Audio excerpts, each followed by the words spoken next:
Chemical वाला पानी है घग्गर दरिया का। इतनी सर्दी में जहां हाथ कांप रहे हैं उस पानी का प्रयोग किया, और पानी तब फेंका गया जब डीसी अंबाला और एसपी अंबाला जो नेतृत्व कर रहे लीडर थे, जसविंदर सिंह लौंगोवाल, मलकी सिंह जी गुलामी वाला, ओंकार सिंह जी पंगाला और हमारे तमिलनाडु के लीडर आर नंद कुमार, एक तरफ वार्ता करते हो, दूसरी तरफ पानी मारते हो। अब देश ये बताए हमने भी वायलेंस किन्होंने किया है। इसी के साथ साथ आज नई बातें सामने आई। हमारी स्टेज के ऊपर भी हंजू गैस के बम फेंके गए, और हमारी स्टेज से आगे रॉकेट लॉन्चर से तकरीबन 1-1.5 किलोमीटर आगे जाकर भी एक गोला फेंका गया, और दूसरी ओर खेतों में भी हंजू गैस मारा गया। इसके पीछे सरकार की मंशा क्या हो सकती है? लगभग 10,000 से ऊपर आम जनता आज शंभू मोर्चे को देखने आई थी, सपोर्ट में आई थी, लंगर लेकर आई थी। हमारे किसान मजदूर मोर्चे और एसकेएम नूट पॉलिटिकल के किसान मजदूर तो थे ही यहां। पब्लिक के ऊपर फेंककर हंजू गैस उसे भड़काना चाहते थे, और देखा जितने भी हमारे किसान मजदूर नौजवान यहां आए, उन्होंने हमारे जाब्ते में कोई भी बाधा नहीं डाली। कितना डिसिप्लिन से 101 का जत्था, एक भी आदमी उसमें से अधिक नहीं गया है। जो हमारे पास सूची आई है वो 17 किसान सरकार के इस जबर में, सरकार के इस बल प्रयोग में जख्मी हुए हैं, जिनमें से कुछ किसान ज्यादा जख्मी हैं। मैं किसानों की लिस्ट आपके सामने दे रहा हूं। कुलदीप सिंह जी, ये हरिगढ़ गांव है, बीकेजू आजाद के साथी हैं। सुखदेव सिंह जी भूटान, बीकेजू आजाद के साथी है। शमशेर सिंह जी संगरूर, ये भी बीकेजू आजाद के साथी हैं। मुख्तियार सिंह जी खुराना, ये भी बीकेजू आजाद के साथी हैं। दर्शन खोखर लहरा, ये भी बीकेजू आजाद के साथी हैं। मीहा सिंह मंगवाल, ये भी बीकेजू आजाद के साथी हैं। जगीर सिंह फौजी, जो बीकेजू बहराम के साथी, ये भी गंभीर जख्मी हैं। कुलदीप सिंह भी और ये भी। उसके आगे परमजीत सिंह जी हरदासपुरा, ये भी पटियाला से जख्मी हैं। अमनप्रीत सिंह जी, ये पटियाला से हैं, ये भी जख्मी हैं। इंद्रजीत सिंह जी, ये पटियाला से हैं, बीकेजू पनहेड़ी के साथी है, ये भी जख्मी हैं।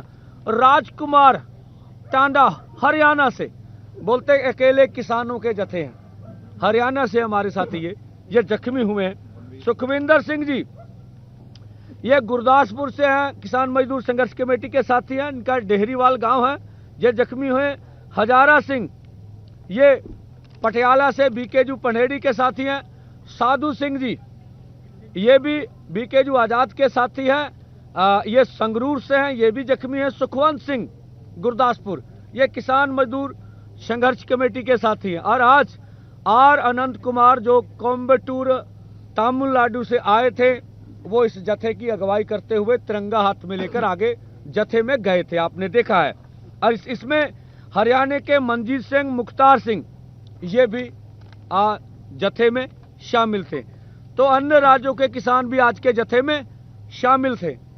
आज भी हमें जवाब नहीं मिलेगा जो हम जवाब केंद्र से मांगते हैं। 100 आदमी का जत्था देश के अमन कानून के लिए किस तरह से खतरा है, इसका जवाब चाहिए। आप संविधान के ऊपर चर्चा कर रहे हो, कौन सा देश का संविधान किसानों के ऊपर इस तरह से बल प्रयोग करने का इजाजत देता है? आप संविधान के ऊपर चर्चा कर रहे हो, 1 साल से नेशनल हाईवे के ऊपर इस तरह से दीवारें बनाने का कौन सा संविधान आपको अलाउ करता है, ये भी बताओ। और उन सड़कों के ऊपर आप किलो की फसल उगाते हो, और ये कौन सा संविधान इसकी इजाजत देता, कम से कम हमें तो बताओ। लेकिन सत्ता पक्ष हो या विपक्ष हो, मिलकर गेम खेल रहा है और देश की पार्लियामेंट में हमारे किसान मजदूर के मुद्दे पर बिल्कुल भी चर्चा नहीं हो रही है और ये दुखद है देश के लिए। और हम देख रहे हैं, आज हमने देखा 140 करोड़ भारतीयों ने शंभू बॉर्डर और टिकरी बॉर्डर की आवाज लगाई है। पूरे देश भर में, खनौरी बॉर्डर, पूरे देश भर में हमारी बात, हम बेशक बैरिकेड से आगे ना जा पा रहे हो, हमारी आवाज पूरे देश भर में जा रही। हर माँ, हर बहन, हर बेटी के पास हमारी आवाज जा रही है। लेकिन दुख की बात है, हमारे प्रधानमंत्री के कान कारपोरेट ने बंद करके रखे हैं। प्रधानमंत्री के कानों में हमारी आवाज नहीं जा रही है। जगजीत सिंह जी डल्लेवाल जो अमर अनशन पर बैठे हैं, उनके लिए देश चिंतित है, लेकिन देश के प्रधानमंत्री को कोई चिंता नहीं है।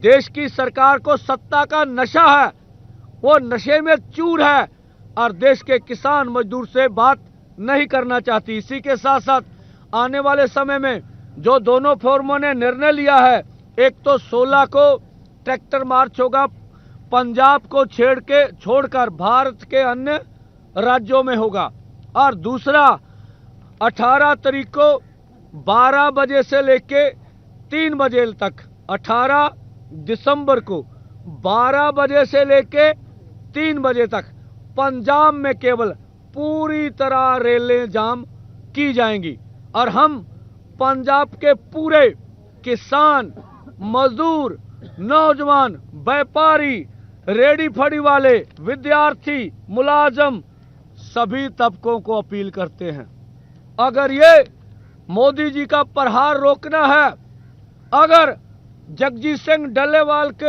का जो अमर अनशन है वो मांगे पूरी करे, जीत में मोर्चे को बदलना है, उठिए। 3 करोड़ पंजाबियों, आपको ये चैलेंज है, कोई भी पंजाब का कोना नहीं छूटना चाहिए जहां रेले जाम नहीं होनी चाहिए। एक बात का ध्यान रखिएगा, जहां प्लेटफार्म हो, जहां रेल का फाटक हो, वहां पर रेल जाम करने के लिए आप जाइए, अन्यथा जगह पे जाएंगे तो एक्सीडेंट हो सकता है। रेल स्टेशन के ऊपर और रेल फाटक के ऊपर जो है ये रेलें जाम होगी। और हम लोग कल भी आपको अपील करेंगे 11 बजे पीसी करके, जो भी गंभीर जख्मी हैं, कुछ हमने और भी आपसे बात करनी है, तो कल 11 बजे शंभू पर ही पीसी होगी। फिर हम खनौरी भी जाना चाहेंगे वहां की परिस्थितियों का जायजा लेने के लिए। कल जरूर आप आए, अभी नहीं, पीसी होने दीजिए, सभी बोलने दीजिए, सबको बोलने दीजिए, ठीक है। हाँ, रेल रोको अकेला पंजाब में होगा, ट्रैक्टर मार्च पंजाब से बाहर के अन्य राज्यों में होगा, अभी सभी को बोलने दीजिए। मैं आपके सामने ये रखना चाहूंगा, इनके ऊपर एक्सपायरी डेट है भाई, ठीक है जी, एक्सपायरी डेट है, ये 2023 के है, ठीक है, हाँ ठीक है जी। ये किसानों के ऊपर मारे गए हैं, हैं जी, लो जी, ये 1 साल से ऊपर एक्सपायरी है। ये क्यों करते हैं? कल को अगर कोई कमीशन बैठ के इसकी जांच करेगा तो ये सरकार के रिकॉर्ड में पाए नहीं जाएंगे। मोदी जी के हथकंडे हम बहुत अच्छी तरह जानते हैं, ये रिकॉर्ड में होंगे नहीं, ठीक है। रिकॉर्ड चेक करेगा ना कोई कमीशन, भी किसानों के ऊपर बल प्रयोग करने के लिए क्या किया गया।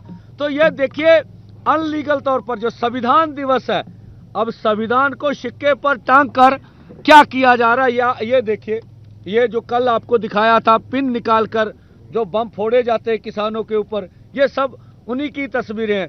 रबड़ की गोलियां आज बहुत जोर से चलाई गई, ठीक है, वो पानी के बहाव में बह गई, वो भी हम उपलब्ध करा देंगे। अभी हमारा जत्था थका हुआ है, पानी से भीगा हुआ है, वो अपने आराम के लिए गया हुआ है, और ये आज का घटनाक्रम है। मैं